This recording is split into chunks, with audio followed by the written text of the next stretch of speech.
નમસ્કાર મિત્રો સ્વાગત છે તમારું અમારી યુટ્યુબ ચેનલમાં। સૌથી મોટા સમાચાર સામે આવી રહ્યા છે સાપુતારાથી। સાપુતારાનું વાતાવરણ મનમોહક બન્યું છે। ચોમાસાના માહોલ વચ્ચે હવે ગુજરાતનું હિલ સ્ટેશન સહેલાણીઓને આકર્ષી રહ્યું છે। ગિરિમથક સાપુતારાનો નજારો આહલાદક બન્યો છે। ચારે બાજુ ધુમ્મસભર્યું વાતાવરણ જોવા મળી રહ્યું છે। ધુમ્મસના કારણે વિઝિબિલિટીમાં ઘટાડો થયો છે, આથી વાહન ચાલકો અટવાયા હતા। ખાસ કે મનમોહક વાતાવરણની મજા લેવા માટે સહેલાણીઓ ઉમટી પડ્યા છે। મિત્રો, અન્ય મહત્વના સમાચારની વાત કરીએ તો ગુજરાતમાં રોડ રસ્તાના રિપેરિંગ માટે 107 કરોડ મંજૂર કરવામાં આવ્યા છે। મુખ્યમંત્રી ભૂપેન્દ્રભાઈ પટેલે રાજ્યના નગરોમાં માર્ગ સલામતી સુધારવા અને સારા રસ્તાઓની સુવિધા માટે મહત્વનો નિર્ણય કર્યો છે।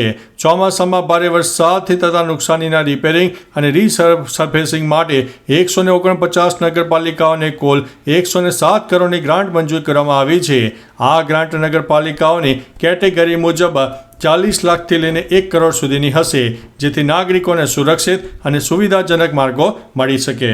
મિત્રો, અન્ય મહત્વના સમાચારની વાત કરીએ તો 24 કલાકમાં કોરોનાના કેસ 6000ને પાર, 6 વ્યક્તિઓના થયા છે મોત। દેશભરમાં દરરોજ કોરોનાના કેસ વધી રહ્યા છે। સક્રિય કેસો 6133 ઉપર પહોંચી ગયા છે।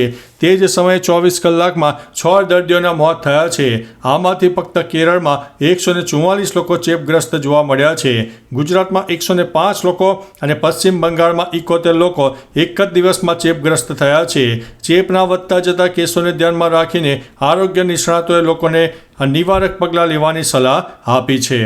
મિત્રો, અન્ય મહત્વના સમાચારની વાત કરીએ તો ભારતે ટ્રમ્પ સરકારને કહ્યું કે યુએસએ તેનો 10% ટેરિફ દૂર કરે। અમેરિકાના વેપાર પ્રતિનિધિ બ્રેન્ડન લિંચના નેતૃત્વમાં એક ઉચ્ચ સ્તરીય પ્રતિનિધિ મંડળ દિલ્હીમાં મળી રહ્યું છે। આ બેઠકમાં ભારતીય વાટાઘાટોએ યુએસ પક્ષ પાસે માંગ કરી છે કે માત્ર 10% બેઝલાઇન ટેરિફ દૂર કરવાની જ વાત નહીં, પરંતુ 9 જુલાઈથી લાગુ થનારા 100% વધારાની ડ્યુટી પણ લાગુ ન થાય। જો અમેરિકા આ ડ્યુટી દૂર નહીં કરે તો ભારતને અમેરિકન માલ પર કુલ 26% ટેરિફ ચાલુ રાખવાનો પણ અધિકાર રહેશે। મિત્રો, અન્ય મહત્વના સમાચારની વાત કરીએ તો આ અઠવાડિયે 3 નવા આઈપીઓ ખુલવા માટે તૈયાર। એક સ્ક્રીરોમ લિમિટેડનો આઈપીઓ 9 જૂને ખુલશે, 11 જૂને બંધ થશે। આ આઈપીઓનો પ્રાઇસ બેન્ડ પ્રતિ શેર 96 થી લઈને 102 રૂપિયા નક્કી કરવામાં આવ્યો છે, જ્યારે જૈનિક પાવર એન્ડ કેબલનો આઈપીઓ 10 જૂને ખુલશે અને 12 જૂને બંધ થશે। તેનો પ્રાઇસ બેન્ડ 100 થી લઈને 110 રૂપિયા રાખવામાં આવ્યો છે, જ્યારે મોનોલિન્થિસ ઇન્ડિયાનો આઈપીઓ 12 જૂને ખુલશે અને 16 જૂને બંધ થશે।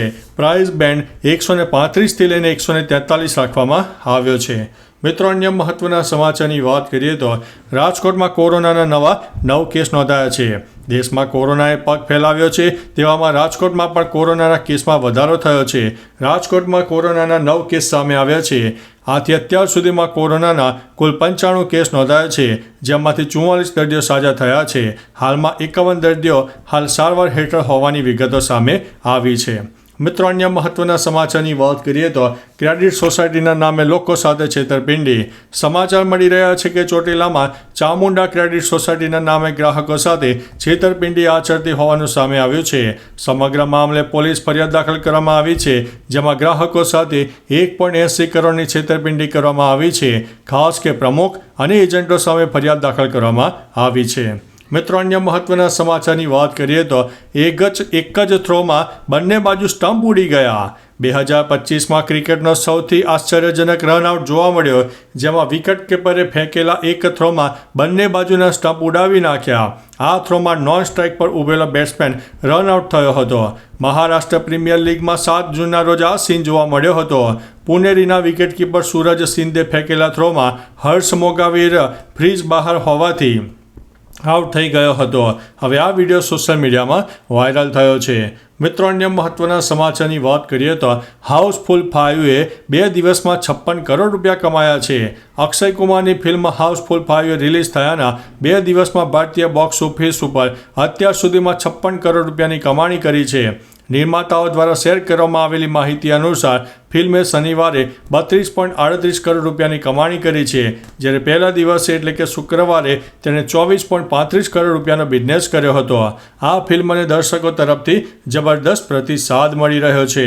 મિત્રો, અન્ય મહત્વના સમાચારની વાત કરીએ તો ભારતીય ટીમે ઇંગ્લેન્ડ પહોંચતાની સાથે જ શરૂ કરી છે ટ્રેનિંગ. ભારતીય ટીમે ઇંગ્લેન્ડ સામેની ટેસ્ટ સિરીઝ માટે રવિવારથી ટ્રેનિંગ શરૂ કરી દીધી છે. ભારતીય ટીમના ખેલાડીઓએ લોર્ડ્સમાં પ્રેક્ટિસ શરૂ કરી છે. ટીમે 20 જૂનથી લીડ્સમાં ઇંગ્લેન્ડ સામે શરૂ થનારી 5 ટેસ્ટ મેચની સિરીઝ પહેલાં લોર્ડ્સમાં પ્રેક્ટિસ કરીને પ્રવાસની શરૂઆત કરી છે. સિરીઝની પહેલી મેચ 20 જૂને લીડ્સના હેડિંગ્સ ખાતે રમાવાની છે. મિત્રો, અન્ય મહત્વના સમાચારની વાત કરીએ તો ગુજરાતમાં શિક્ષકોની ભરતી અંગે મોટા સમાચાર. શિક્ષક ભરતી પ્રક્રિયાને લઈને મોટા સમાચાર સામે આવ્યા.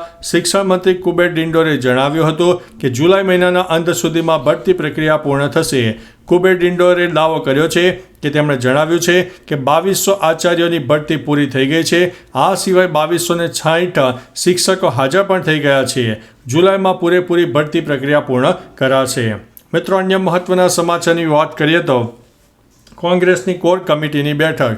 ગુજરાત કોંગ્રેસ પ્રદેશ કાર્યાલયમાં કોર કમિટીની બેઠક થઈ હતી. આ બેઠક કોંગ્રેસ પ્રભારી મુકુલ વાસનિકની અધ્યક્ષતામાં થઈ હતી, જેમાં પ્રદેશ પ્રમુખ, અધ્યક્ષ, MLA સહિત કમિટીના સભ્યો પણ હાજર રહ્યા હતા. આ બેઠકમાં પેટા ચૂંટણી, ગ્રામ પંચાયતની ચૂંટણી અંગે જેવા અનેક મુદ્દાઓની ચર્ચા કરવામાં આવી હતી. તો ચાલો મિત્રો, ફરીથી દેશ અને દુનિયાના સુપરફાસ્ટ સમાચાર લઈને મળતા રહીશું. ત્યાં સુધી અમને રજા આપશો. નમસ્તે.